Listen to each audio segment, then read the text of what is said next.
शाही बंद करो, बंद करो, तानाशाही बंद करो, बंद करो, हाय रे ईडी हाय हाय, हाय रे ईडी हाय हाय, हाय रे बीजेपी हाय हाय, हाय रे बीजेपी हाय हाय।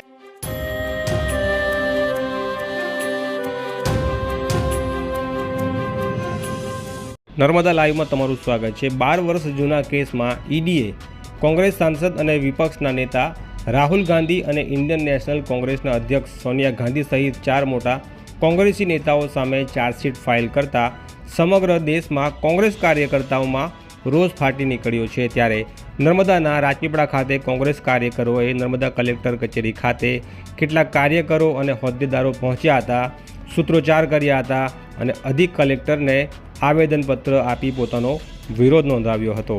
तानाशाही बंद करो, बंद करो, तानाशाही बंद करो, बंद करो, तानाशाही बंद करो, बंद करो, तानाशाही बंद करो, बंद करो, हाय रे ईडी हाय हाय, हाय रे ईडी हाय हाय, हाय रे बीजेपी हाय हाय, हाय रे बीजेपी हाय हाय। તેમણે આક્ષેપો કર્યા હતા કે રાહુલ ગાંધી અને કોંગ્રેસ નેતાગીરીને કેસમાં ફસાવી બિહાર ઇલેક્શનથી ધ્યાન ભટકાવવાનો આ હેતુ છે।